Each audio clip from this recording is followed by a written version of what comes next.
Le cours qu'on va débuter aujourd'hui, c'est le cours général sur les probabilités. C'est un cours que vous avez déjà largement commencé au lycée, puisque ça fait partie des programmes de seconde, première, terminale. D'ailleurs, maintenant, il est enseigné dès le collège. Bon, c'était peut-être votre cas à l'époque.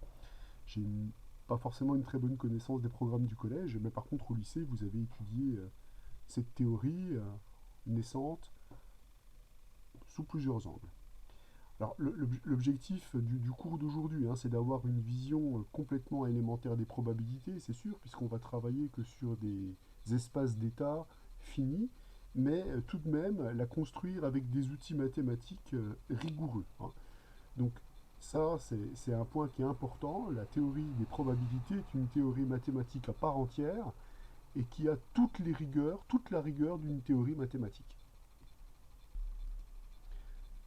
La théorie des probabilités est une théorie qui est née pour quantifier le hasard, mais dans toute sa diversité, hein. Vous avez vu dans votre scolarité antérieure qu'il y a plein de situations où le hasard intervient. Le tirage d'une boule dans une urne dont les boules tournent, la durée de vie d'une bactérie, la trajectoire d'une particule de gaz en physique ou la trajectoire d'un ivrogne qui est nettement moins étudiée, quoique on verra que le mouvement brownien c'est quand même une des parties les plus étudiées en théorie des probabilités. Enfin bref, l'objectif est de créer un modèle qui permet de quantifier le hasard, je l'ai dit, dans toute sa diversité. Donc c'est un mathématicien russe, hein, Andrei Kolmogorov, qui a formalisé cette théorie des probabilités au tout début des années 30 et qui a conçu, et ça c'est important, un modèle permettant d'étudier donc tous ces problèmes concrets de manière similaire alors qu'ils n'ont a priori strictement rien à voir les uns avec les autres. Donc la théorie des probabilités, c'est une théorie qui consiste à unifier toutes les situations qui conduisent au hasard. Donc forcément, le modèle qu'on va construire sera un modèle qui est très abstrait, puisqu'il doit prendre en compte des situations concrètes et on doit les dériver quelque part dans les... Enfin, le modèle très abstrait qu'on a construit, on doit le dériver dans ces situations concrètes, on doit pouvoir le dériver dans ces situations concrètes.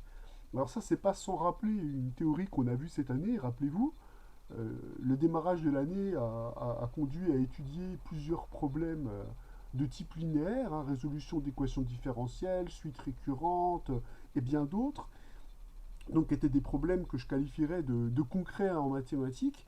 Et l'un des objectifs du programme de PCSI a été de dégager un, un espace abstrait, euh, très abstrait pour le coup, et de créer une théorie, la théorie des espaces vectoriels, qui permet de résoudre tous ces problèmes-là dans un cadre totalement similaire.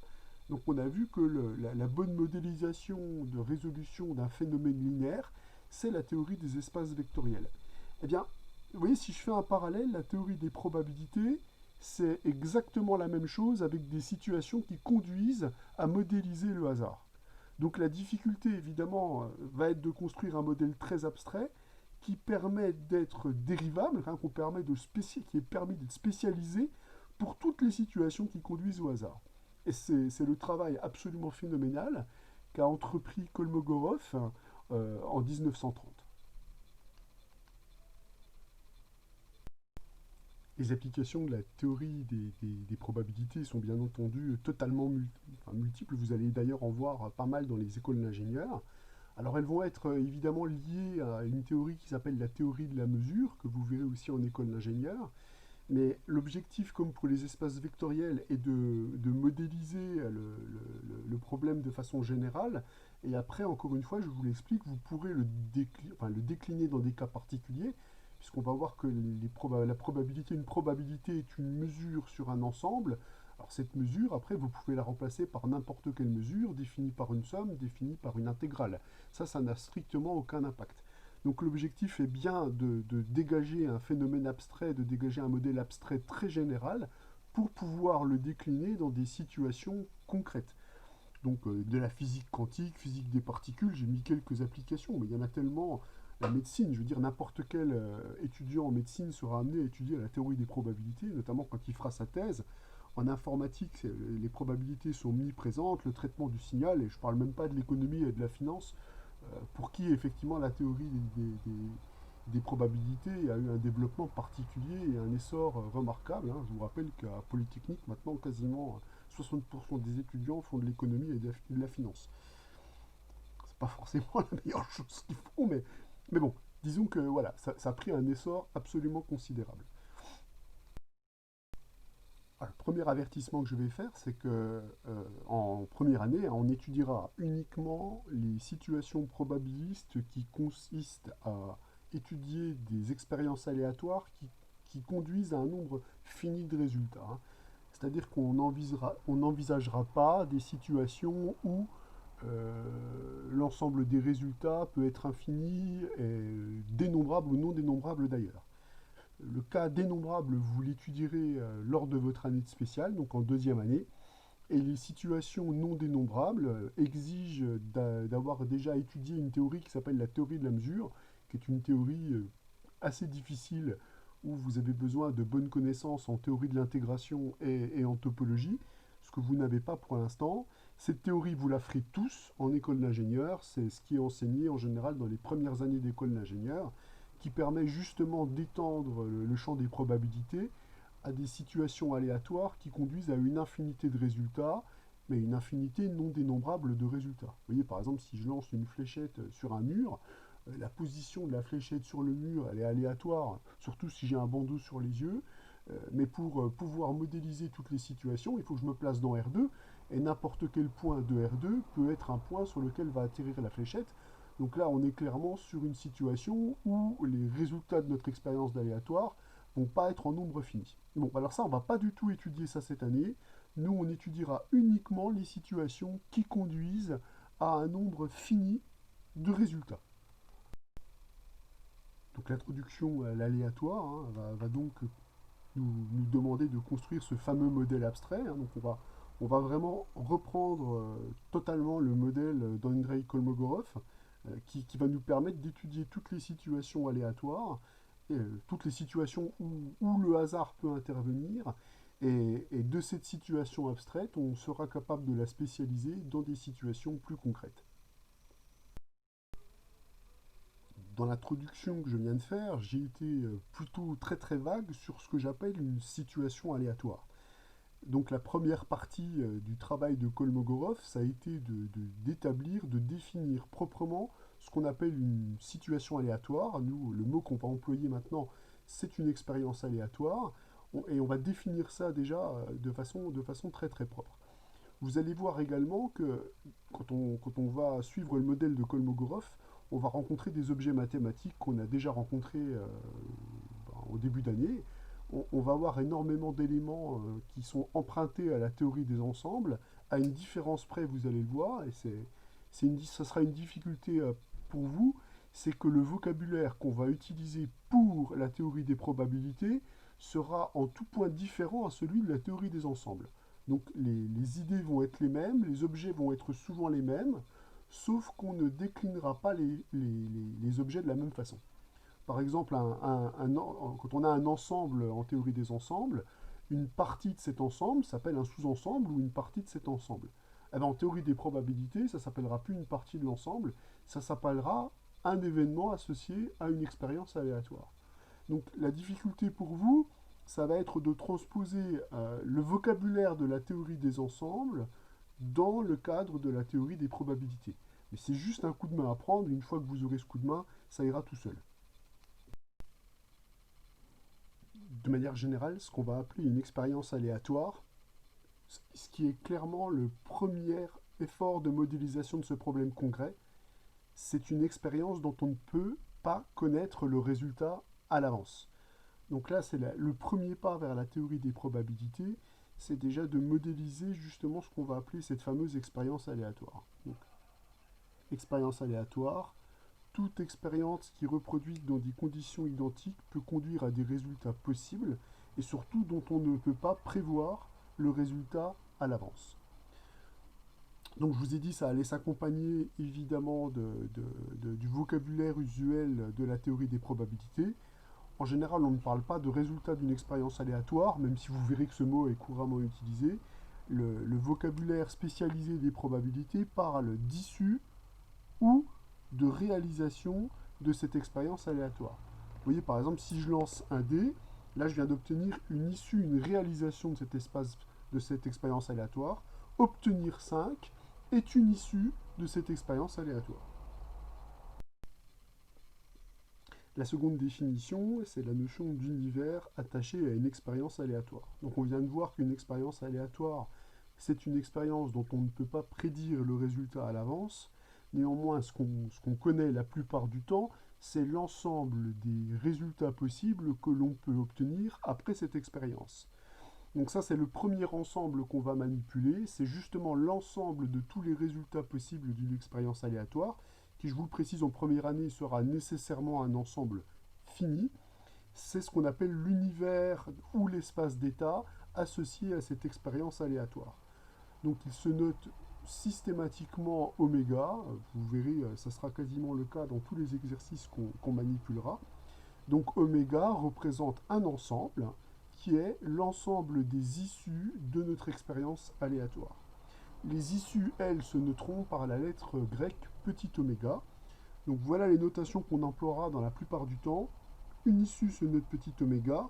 L'ensemble des issues possibles de l'expérience aléatoire, c'est grand oméga. Et cet ensemble s'appelle, alors on utilisera comme nom invariablement univers ou espace d'état associé à notre expérience aléatoire. Le premier exemple d'expérience aléatoire et d'espace d'état qu'on peut envisager, c'est celui qui pour moi est le plus simple possible, le plus simple dans l'idée que le nombre de résultats qu'on peut obtenir va se limiter à 2 résultats possibles. Alors, évidemment, on n'aura jamais d'expérience aléatoire avec un espace d'état qui est réduit à un singleton, hein, vous êtes d'accord. Sinon, on est dans une situation qui est totalement déterministe. Hein. Ça, vous savez, c'est l'histoire du western où le type il a une pièce de monnaie et c'est la même face de chaque côté, donc il est sûr de gagner. Hein. Donc nous, on n'est pas dans une situation déterministe. Donc le premier exemple qui est très important, c'est le lancer d'une pièce de monnaie. Hein. Lancer d'une pièce, donc d'une expérience aléatoire très facile à réaliser, dont l'espace d'état se limite juste à 2 éléments. Hein, dont l'univers ou l'espace d'état. Bon, j'utiliserai les 2 termes couramment. Donc conduit à 2 résultats possibles. Hein. Quand vous lancez une pièce de monnaie, hop, là j'ai obtenu, c'est quoi ça déjà? C'est pile. Hop, et l'autre résultat possible, ça serait face. Donc oui, effectivement, à tomber sur la tranche, ça paraît peu envisageable. Surtout si la table est penchée. Bon, donc bref, on a 2 résultats possibles à cette expérience aléatoire, soit pile, soit face. Alors, évidemment, on verra un petit peu plus tard en théorie des probabilités que notre objectif sera aussi de se ramener dans un cadre numérique. C'est-à-dire que là, on est dans le cadre empirique de l'expérience et on note le résultat en fonction de ce qu'on voit. Mais très rapidement, cet univers, on va le noter plutôt numériquement sous la forme 0,1 où pile va prendre la place de 0 et face va prendre la place de 1. Donc ça sera justement une partie très intéressante de la probabilité. Ça sera justement voir ce problème empirique, le transférer dans un problème numérique. Et ça sera le travail des variables aléatoires que vous avez déjà un petit peu vu l'année dernière, mais qu'on va considérablement développer cette année. Donc voilà déjà une situation aléatoire très simple. Situation aléatoire, effectivement, quand je lance une pièce, je ne peux pas prévoir à l'avance quelle va être la face sur laquelle ça va tomber, soit pile, soit face. Si je me place dans le contexte du lancer d'un dé à 6 faces, vous voyez que eh bien, vous allez récupérer a priori un nombre aléatoire entre 1 et 6. Donc là, notre espace d'état, alors évidemment, je pourrais dessiner dans mon analyse empirique les faces de ce dé. Donc on va évidemment faire une association directe avec les chiffres qui sont représentés sur les faces. Donc là, je peux dire que mon espace d'état, c'est l'ensemble de tous les entiers. L'ensemble de tous les entiers entre 1 et 6. On a donc 6 issues possibles pour cette expérience aléatoire. Par exemple, 5, c'est une issue de l'expérience aléatoire. C'est une issue de notre expérience.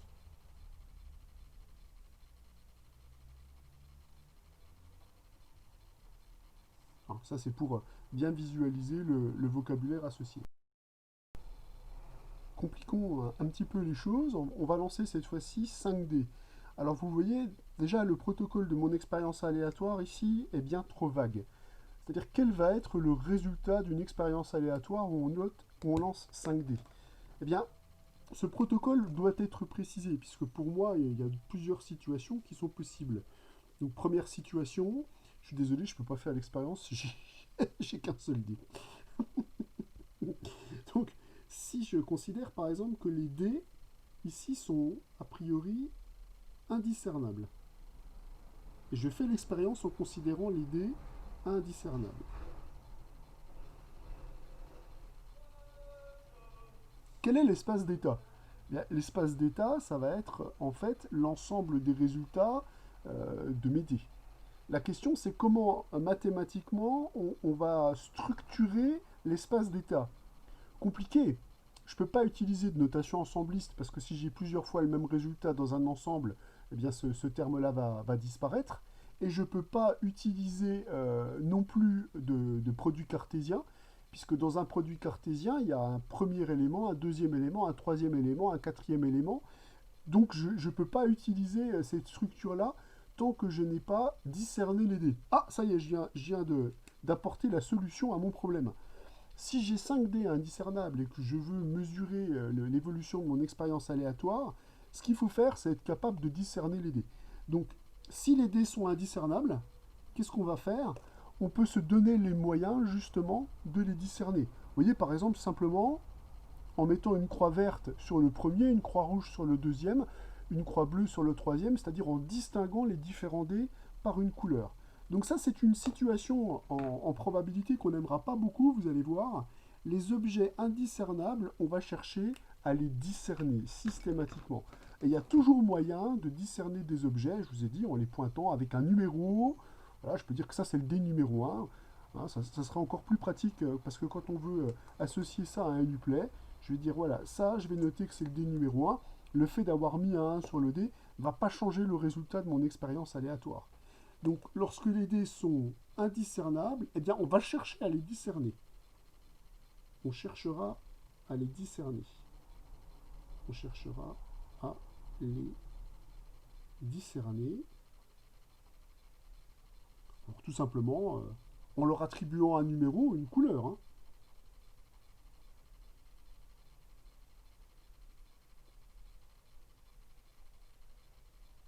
Numéro ou une couleur.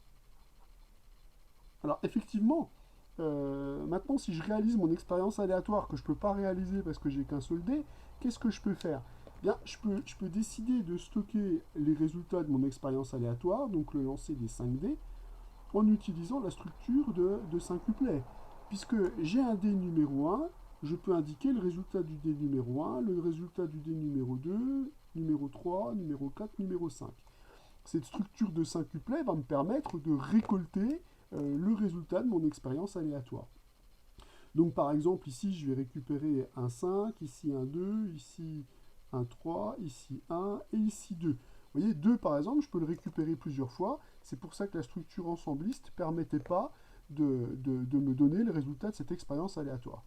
Donc là, je suis en train de dire que mon espace d'état, avec les conditions que je viens d'imposer ici, mon espace d'état, c'est donc le produit cartésien 1,6 à la puissance 5. Voilà le résultat de mon espace d'état. Alors, vous allez me dire, mais monsieur, vous êtes un crétin, mais vous n'allez pas me le dire parce que vous savez que ça me ferait de la peine. Mais vous êtes un crétin. Comment vous pourriez réaliser cette expérience aléatoire sans mettre des numéros qui sont ici? Ben, tout simplement en lançant le dé successivement 5 fois. Donc on voit que l'expérience qu'on est en train de réaliser ici est totalement équivalente dans son protocole à on fait 5 lancers successifs. On fait 5 lancers successifs du même dé. On fait 5 lancers successifs du même dé, puisque dans ce cas-là, quand vous allez faire ces lancers, déjà le dé va être identique, donc là on n'a aucune crainte que l'un des dés soit pipé, ou si il est pipé, il sera pipé de la même façon. Et là je peux récolter de la même façon le résultat du premier dé, du deuxième dé, du troisième dé, du quatrième dé et du cinquième dé. Donc le résultat de mon expérience aléatoire va être exactement le même, puisque comme je fais des lancers successifs, eh bien, je vais travailler avec un produit cartésien. Voilà, Covid. Ah bon, non. Là, stylo qui tombe, c'est la cata. C'est la cata. Bref, vous avez vu qu'on peut contourner quelque part la difficulté pour récolter les expériences, enfin les résultats, les issues d'une expérience aléatoire en adaptant le protocole. Bon, sachez quand même qu'en théorie des probabilités, les grandes erreurs qu'on a commises dans l'histoire des probabilités, c'était qu'on avait voulu mesurer les événements, enfin les issues d'une expérience aléatoire, sans chercher à discerner les objets qu'on manipulait. Donc il y a plein de façons de les discerner, je vous ai dit, soit vous leur attribuez une couleur, soit vous leur attribuez un numéro, soit vous changez le protocole en un protocole équivalent, c'est-à-dire au lieu de lancer 5 dés qui sont repérés par une couleur ou par un numéro, eh bien on peut les lancer successivement. On voit que l'espace d'état est identique et donc que l'expérience aléatoire est également identique.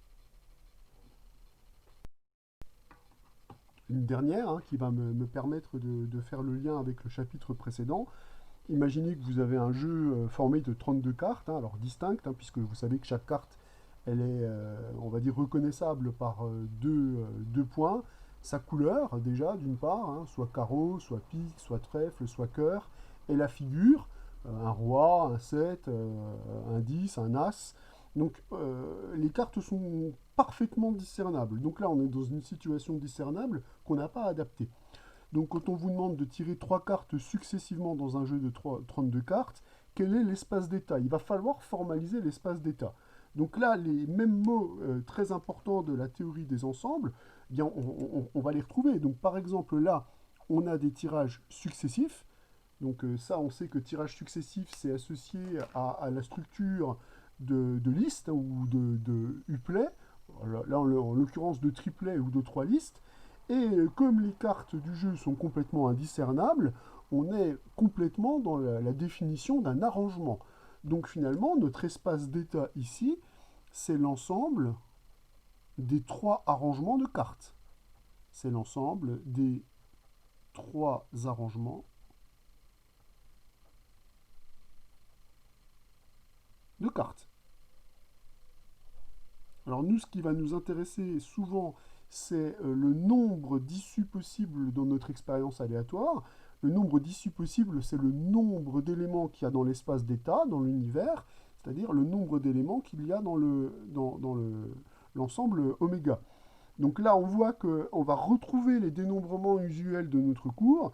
Ici, s'il s'agit de dénombrer l'ensemble des 3 arrangements d'un jeu de 32 cartes, donc la manière d'arranger 3 cartes parmi 32, donc c'est ce qu'on avait noté à 32,3, eh bien c'est factoriel 32 sur factoriel 32 moins 3. Donc le nombre de réalisations possibles dans notre expérience aléatoire, le nombre d'issues possibles ici, sera donc factoriel 32 sur factoriel 29. Dans le cas d'un lancer de pile ou face, c'était 2. Lancer d'un simple dé, ici, c'était 6, évidemment.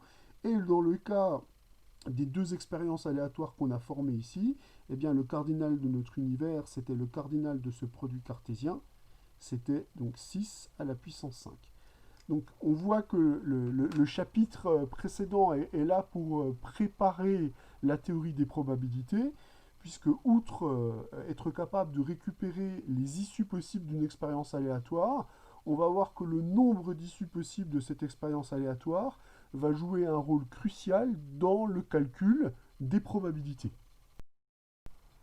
Donc, je rappelle la remarque fondamentale que j'ai déjà faite, c'est quasiment ce que j'ai fait dans l'introduction. Là, je n'ai développé que des expériences aléatoires qui permettaient de récupérer un nombre fini d'issues possibles, puisque c'est exactement le cadre du programme dans lequel on va se situer. Donc il y a des expériences aléatoires qu'on ne considérera pas, parce qu'on ne peut pas les considérer encore pour l'instant. Je vous ai dit, il nous manque une théorie essentielle, la théorie de la mesure et la théorie de l'intégration de Lebesgue. Nous, on va juste se placer dans ce cadre-là. Mais j'insiste bien, Ce qui est important, hein, c'est vraiment de comprendre quelque part le protocole abstrait de la construction de la théorie des probabilités pour que justement, quand vous allez l'appliquer à des théories qui vont nécessiter des espaces d'état infinis, voire infinis dénombrables, vous soyez capable de bien formaliser les concepts. C'est être capable de décliner un concept abstrait dans des expériences concrètes, dans des cas concrets. Donc nous, l'objectif, c'est de dégager un modèle abstrait qu'on va appliquer dans le cadre des expériences aléatoires dont le nombre d'issues est fini, mais ça sera exactement la même chose quand on aura des espaces d'état qui sont infinis dénombrables ou infinis non dénombrables. La théorie, elle sera identique. C'est juste la mesure qui va être différente et les conditions d'existence, évidemment, qui vont être différentes parce que des problèmes vont se poser quand il s'agit de mesurer des expériences aléatoires dont les résultats peuvent être infinis, infinis non dénombrables d'ailleurs. La troisième définition de la construction de notre modèle abstrait, c'est la notion d'événement aléatoire. Donc, qu'est-ce qu'on appelle un événement aléatoire? Alors, un événement aléatoire, évidemment, associé à une expérience aléatoire ronde. Hein. On n'a pas évidemment les mêmes événements si on fait deux expériences aléatoires différentes. Donc, on appellera événement aléatoire associé à l'expérience aléatoire ronde tout sous-ensemble de l'espace d'état, c'est-à-dire une propriété quelque part, une propriété concrète qui va être entièrement décrite par un sous-ensemble de oméga. Donc c'est une autre façon de parler de sous-ensemble, vous avez noté, puisque je suis en train de dire qu'un événement aléatoire, c'est un sous-ensemble de oméga, ou autrement dit, c'est une partie de oméga. Donc là, si on reprend le vocabulaire ensembliste. Donc on peut dire que l'ensemble des événements associés à une expérience aléatoire, c'est donc l'ensemble des sous-ensembles de oméga. Et là, vous reconnaissez un ensemble qu'on a étudié en début d'année et qu'on a réétudié dans la partie sur les dénombrements. C'est l'ensemble des parties de oméga, c'est l'ensemble P de oméga. Donc P de oméga, ça va être l'ensemble de tous les événements possibles que l'on peut observer dans une expérience aléatoire. Donc un événement, c'est une partie de oméga dont on peut dire qu'il est réalisé ou non à l'issue de notre expérience aléatoire. Prenons un exemple concret pour voir les différences qu'il va y avoir sur le vocabulaire ensembliste et le vocabulaire probabiliste. Donc lorsque je lance un dé à 6 faces, on sait que le nombre d'issues possibles de cette expérience aléatoire, c'est 6, et que les issues possibles de cette expérience aléatoire sont assimilables à tous les entiers qui sont compris entre 1 et 6. Donc ça, on a vu, c'est l'espace d'état ou l'univers associé à l'expérience aléatoire ronde qui est de lancer un dé à 6 faces. Donc le nombre d'issues possibles de cette expérience aléatoire, c'est le nombre d'éléments qu'il y a dans notre univers, c'est 6. Maintenant, quels sont les événements associés à une expérience aléatoire, les événements associés à cette expérience aléatoire? Alors je ne vais pas tous les décrire, hein, puisque le nombre d'événements ici associés à cette expérience aléatoire est colossal, puisque on a vu que justement P de oméga, c'est l'ensemble des événements. Alors c'est en général associé à une propriété sur les issues qu'on veut voir dans cette expérience aléatoire. Alors je vais donner un exemple, donc c'est l'ensemble des événements associés à l'expérience aléatoire ronde, bien entendu. Donc si je définis un événement comme ça de façon concrète, hein, c'est le résultat est pair. Donc ça, c'est un événement associé à notre expérience aléatoire. C'est-à-dire que si je lance mon dé, je peux absolument dire si, au vu de la réalisation, l'événement A est réalisé ou n'est pas réalisé.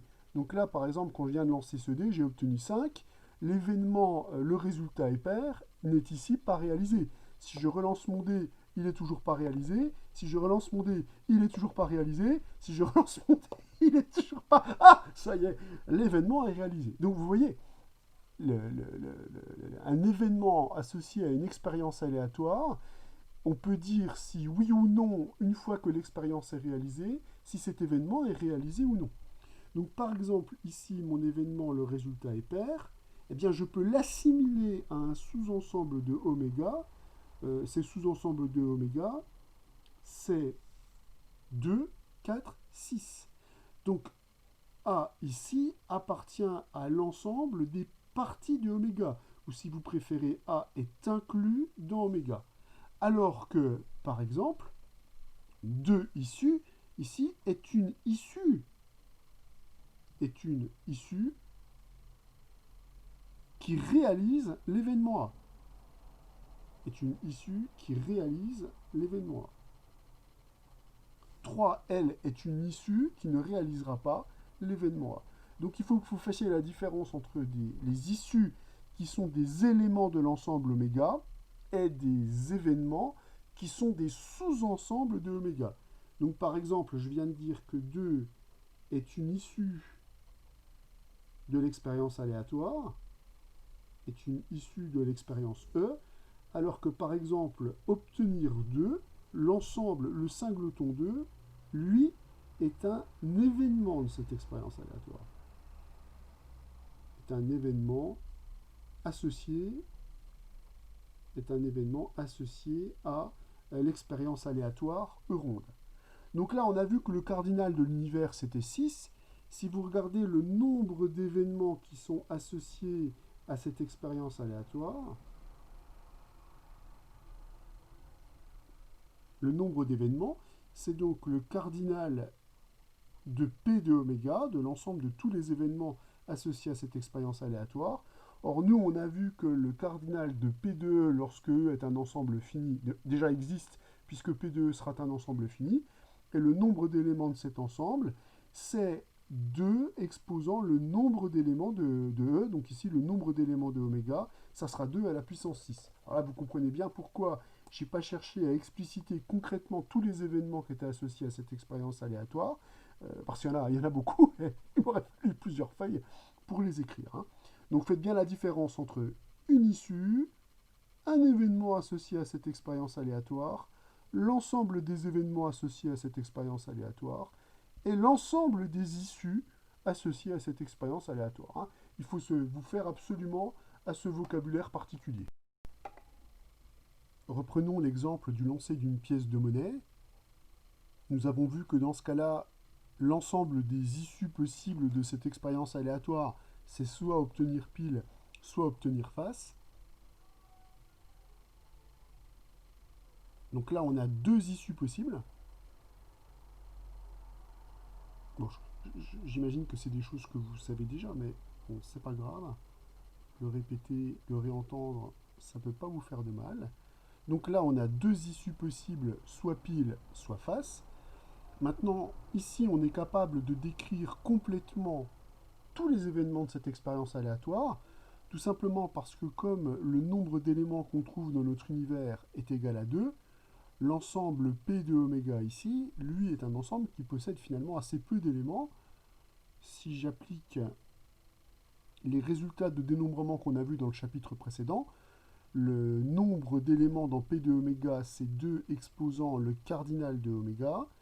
Ici, comme le cardinal de oméga, c'est 2, on a donc 2 au carré. On a donc 4 événements qui sont associés à cette expérience aléatoire.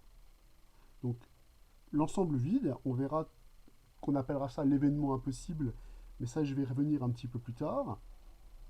Les singletons, qui sont associés à chacune des issues de cette expérience aléatoire. Donc ça sera, on appellera ça des événements élémentaires. Et puis, obtenir pile face, cet événement-là, bon, bah, c'est l'univers de cette expérience aléatoire. Cet événement-là, on l'appellera l'événement certain, puisqu'on voit qu'il sera forcément réalisé lorsqu'on effectuera une expérience aléatoire. Donc, il est parfaitement possible dans certaines situations de décrire P de oméga, de décrire, de l'expliciter. Parfois, ça sera plus difficile, évidemment, quand on travaille avec des ensembles qui sont très importants, comme cet ensemble-là. Donc, il est très important de pouvoir formaliser ce que c'est qu'un événement un événement est un sous-ensemble de l'espace d'état, et dans la situation dans laquelle on va se placer en première année, l'espace d'état étant fini, le nombre d'événements réalisables par cette expérience aléatoire est également fini. Alors, il est de l'ordre de 2 puissance le nombre d'issues de cette expérience aléatoire. Comme je vous l'avais dit, la théorie des probabilités est munie de son propre vocabulaire, donc ce qui est un vocabulaire différent de celui de la théorie des ensembles. Donc, la définition 4 se place dans le cadre d'une expérience aléatoire ronde, dont l'espace d'état est oméga. Donc on appelle événement élémentaire tout événement qui se réduit à une seule issue de mon expérience aléatoire. Donc on appellerait ça un singleton en théorie des ensembles. En théorie des probabilités, c'est un événement élémentaire. L'ensemble vide est aussi un événement qui est associé à mon expérience aléatoire, puisque je vous rappelle qu'un événement est juste un sous-ensemble de oméga. Or, le vide est un sous-ensemble de n'importe quel ensemble, donc en particulier l'espace d'état. Seulement, on ne l'appellera pas l'ensemble vide, on l'appellera l'événement impossible. Si oméga est l'univers de cette expérience aléatoire, il peut lui aussi être considéré comme un événement, puisque je vous rappelle que la définition d'un événement, c'est un sous-ensemble de oméga. Or, oméga est lui-même un sous-ensemble de oméga. Donc cet événement, on l'appelle l'univers de cette expérience aléatoire, mais vu comme événement, sous l'œil de l'événement, on appellera ça l'événement certain. Alors enfin, le passage au complémentaire ne sera plus appelé passage au complémentaire. Bon, tout ça, je vais le repréciser encore un petit peu plus tard. L'événement complémentaire, il s'appelle l'événement contraire de A. C'est-à-dire c'est l'événement qui est réalisé lorsque A n'est pas réalisé. Donc quand on fait une expérience aléatoire, soit l'événement A est réalisé, soit l'événement contraire est réalisé.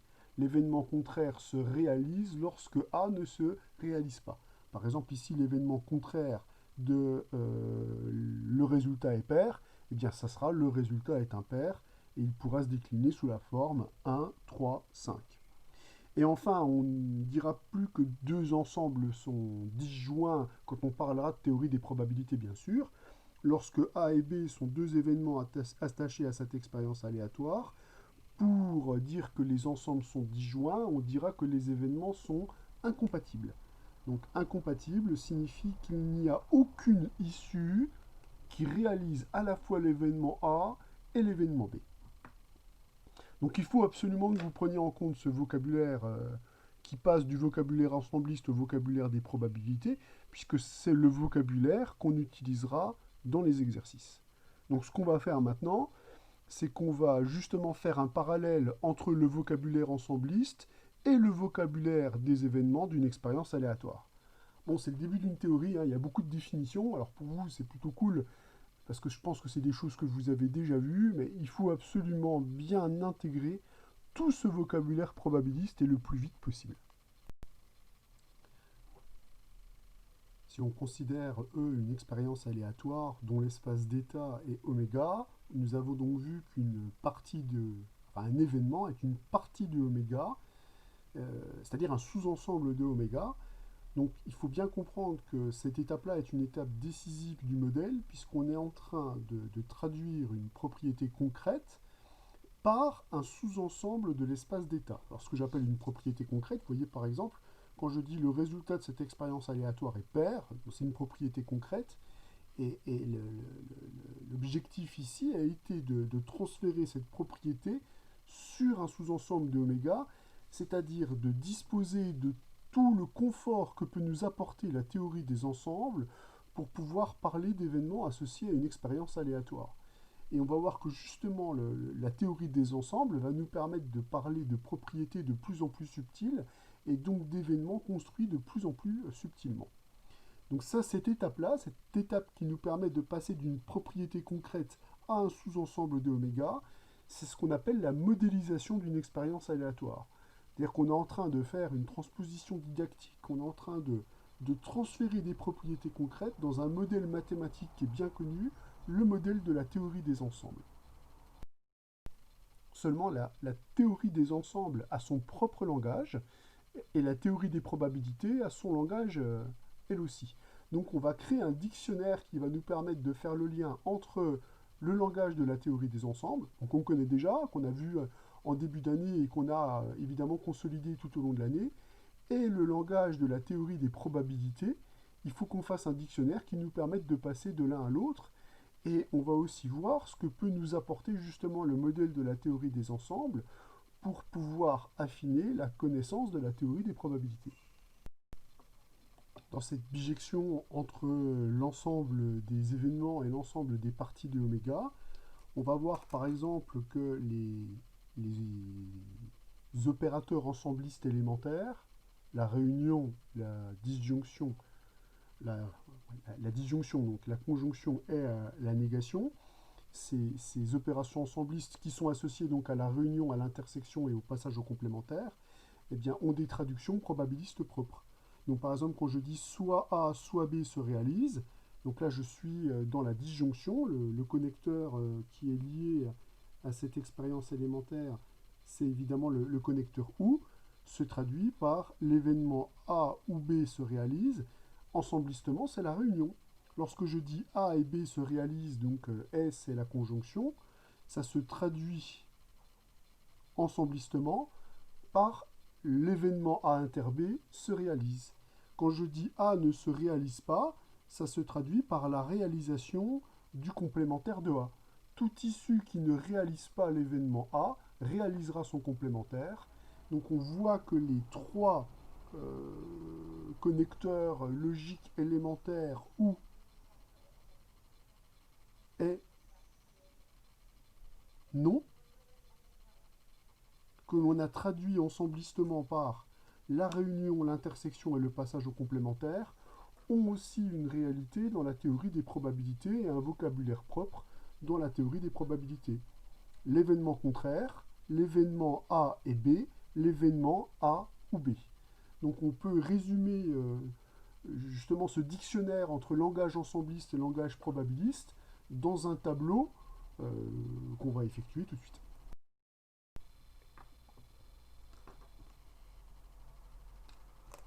Donc une issue de l'expérience aléatoire E-ronde, on a vu que ça se symbolisait par petit oméga appartenant à l'espace d'état. Donc petit oméga est un élément de l'espace d'état. Donc une issue de oméga se traduit par l'appartenance à l'espace d'état.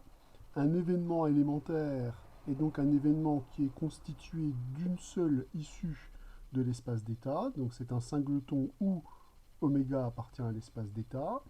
Un événement se traduit ensemblistement par l'inclusion de A dans l'espace d'état, puisque A est une partie de oméga. On peut écrire ça avec un symbole appartient si on fait référence à l'ensemble des sous-ensembles de oméga, évidemment. L'événement certain, c'est l'espace d'état. L'événement impossible, c'est l'ensemble vide. Lorsque l'on veut dire que l'un des deux événements A ou B est réalisé, j'allais dire propriété, mais c'est un peu l'idée, lorsque l'un des deux événements est réalisé, alors on a affaire à ce qu'on appelle une disjonction, c'est-à-dire que soit l'événement A, soit l'événement B est réalisé. Ça se traduit ensemblistement par une réunion. Pour que les deux événements soient simultanément réalisés, c'est la conjonction, ça sera donc l'événement qui ensemblistement s'est traduit par A inter B. Lorsque A ne se réalise pas, eh bien c'est l'événement complémentaire qui se réalise. Donc on appelle ça l'événement contraire à celui de A. Donc là on a vu qu'on a traduit les trois connecteurs logiques de référence, la disjonction, la conjonction, la négation. On dira que deux événements sont incompatibles lorsque on n'a aucune issue qui réalise à la fois l'événement A et l'événement B. Ensemblistement, c'est l'intersection qui est réduite à l'ensemble vide, ce qui signifie que les ensembles A et B sont disjoints. Et on dira que l'événement A implique l'événement B lorsqu'on a l'inclusion de A dans B, c'est-à-dire lorsque toute issue qui réalise A réalisera B. Par exemple, l'événement obtenir 2 à un lancer de 2 implique que le résultat de l'expérience aléatoire est évidemment pair. Donc ça se traduit par une inclusion ensembliste entre les issues qui réalisent A et les issues qui réalisent B. Alors, on va voir que ce confort douillet quelque part de la théorie des ensembles pour faire de la théorie des probabilités va nous permettre de formaliser, hein, des propriétés euh, de plus en plus subtiles. Alors, je vous donne un exemple concret de ce confort fort douillet que nous apporte la théorie des ensembles.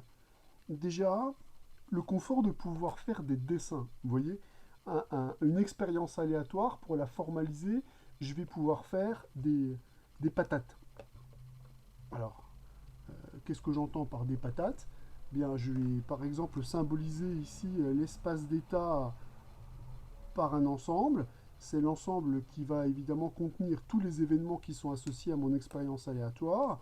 Et mes événements, comme ils sont associés à des sous-ensembles de oméga, je vais pouvoir les voir de manière ensembliste sous la forme suivante. Donc imaginez qu'on ait l'événement A ici, l'événement B ici, qui sont donc deux parties de l'espace d'état.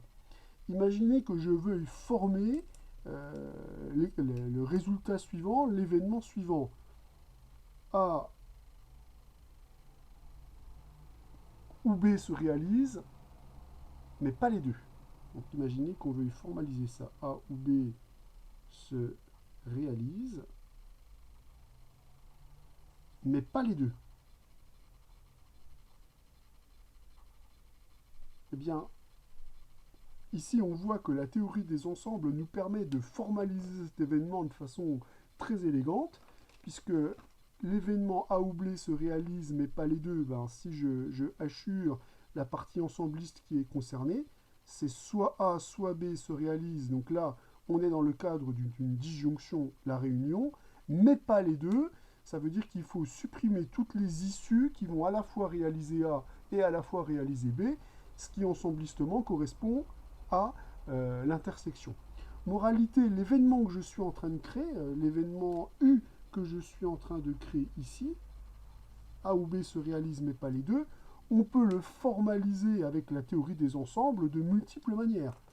Vous pouvez par exemple dire que l'événement U correspond à l'union de A privé de B avec B privé de A, qui a en plus le bon goût d'être une union disjointe, puisqu'ici je ne trouverai aucun élément dans B et ici je ne trouverai aucun élément dans A. Mais on peut aussi les formaliser de façon encore plus élégante en constatant que la partie hachurée ensemblistement correspond à la différence symétrique de l'ensemble A et de l'ensemble B. Ça, c'est la façon, on va dire, jolie de le dire. Une autre façon de procéder, c'est de dire que je prends les éléments qui réalisent A ou B, mais qui ne réalisent pas les deux. On peut aussi le visualiser avec une différence ensembliste. Donc on voit que cette partie-là est une partie vraiment essentielle de la modélisation. Elle transfère des propriétés sur un langage ensembliste avec tout le confort, je vous ai dit, douillet, que peut nous apporter la théorie des ensembles, aussi bien dans le mode de représentation des événements, qu'on pourra représenter de façon plus concrète, puis aussi dans l'utilisation de ces opérations ensemblistes pour formaliser des événements de plus en plus subtils, de plus en plus difficiles. Ah, il nous reste une définition à voir pour complètement formaliser les liens entre le vocabulaire ensembliste et le vocabulaire des événements. Donc ça va se rattacher à ce qu'on avait appelé une partition. Alors pas tout à fait, parce que dans une partition, on voulait que les sous-ensembles soient non vides, alors qu'ici, les événements, parmi les événements, il pourrait y avoir l'événement impossible. Définition. Donc on appelle système complet d'événements de l'expérience aléatoire ronde ou de l'univers oméga, puisque de toute façon les deux seront liés. Donc on appelle système complet d'événements, hein, c'est cette notion-là que je suis en train de définir. Donc tout ensemble d'événements, A1, etc., AM, ou famille d'événements A1, AM. Donc attention ici, les éléments A1, etc., AM sont des événements associés à cette expérience aléatoire. Donc si je décrypte ça en vocabulaire ensembliste, ce sont donc des parties de oméga. Donc tout ensemble ou famille d'événements, on va peut-être mettre un S parce qu'il y en aura plusieurs, qui sont 2 à 2 incompatibles et dont la réunion vaut oméga. Donc L'incompatibilité, on sait ce que ça signifie pour des événements, ça signifie que les ensembles qui sont associés à ces événements sont disjoints. Et d'autre part, la réunion est égale à oméga. Bah, ça aussi, on sait ce que ça signifie. Ça signifie que tout élément de oméga se trouve au moins dans l'un des AI, et dans même exactement l'un des AI, puisqu'on sait que les événements sont 2 à 2 disjoints. Ce qui veut donc dire qu'ensemblistement, je sens que ça va plaire à Olivier, ensemblissement, quand on définit un système complet d'événements, sortez la couleur, eh bien, on est en train de découper l'espace d'état en événements donc 2 à 2 incompatibles. Donc ça veut dire qu'a priori, les événements que je vais considérer ici ont des intersections, ont une intersection pardon, qui se réduit à l'ensemble vide. Donc voilà par exemple comment on peut représenter un système complet d'événements. C'est qu'a priori, donc les intersections entre les événements sont réduits à l'événement impossible, donc l'ensemble vide, et que la réunion fait l'espace d'état. Alors l'espace d'état, nous on le symbolisera plutôt par la lettre oméga. Donc qu'est-ce que ça signifie concrètement? Eh bien, avec les notations qu'on avait définies nous, alors attention qui ne sont pas des notations universelles, hein, c'est des notations que je retrouve dans des livres qui ont fait date en théorie des probabilités, mais vous verrez par exemple aussi cette notation-là, qui est aussi couramment utilisée. Il y a évidemment plusieurs manières de symboliser les choses, c'est-à-dire que l'ensemble des AI, leur union est disjointe et leur réunion va donner l'espace d'état tout entier. Ce qui signifie concrètement que pour tout tissu réalisant cette expérience aléatoire, il existe un et un seul indice, y compris entre 1 et m, tel que oméga appartient à AI. C'est-à-dire que notre issue va réaliser juste l'un des événements de la famille du système complet d'événements. Donc on réalise effectivement un partitionnement, une partition de l'ensemble oméga avec des événements qui sont issus d'une expérience aléatoire E-ronde. Donc voilà la conséquence, c'est que chaque issue de notre expérience aléatoire va se retrouver dans exactement un événement associé à ce système complet d'événements. Alors on va tout de suite enchaîner sur des exemples, hein. Il faut formaliser ça par des exemples fondamentaux, parce que dans des systèmes complets d'événements, on va retrouver, on va dire, des modèles récurrents. Alors comme par exemple, quand on avait défini un événement et son événement contraire, on avait dit j'ai A et le contraire de A. Eh bien A et le contraire de A, ça forme un système complet d'événements, puisque la réunion fait bien oméga, et ces deux événements, ils sont évidemment incompatibles, puisque l'intersection entre A et son complémentaire, par l'essence même du complémentaire de A, c'est l'ensemble vide. Et il y a un autre système complet d'événements qu'on va aussi énormément utiliser, c'est imaginons que l'espace d'état ce soit un ensemble fini à P éléments qui est formé des issues élémentaires oméga 1, oméga P. Eh bien, si je considère l'ensemble de tous les événements élémentaires, je rappelle qu'un événement élémentaire, c'est un événement qui contient une seule issue, donc ensemblissement est associé à un singleton, ceci est aussi un système complet d'événements. Un système qui est complètement décomposé, système complet d'événements. Évidemment, il y en a bien d'autres, hein. Mais ensemblissement, ça ressemblera à ça.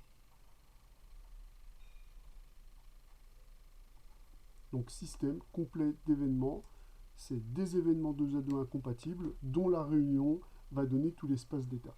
Cette notion sera le point essentiel d'une formule que vous avez vue l'année dernière, qui est la formule des probabilités totales, et qui va être l'une des 3 formules fondamentales de ce cours.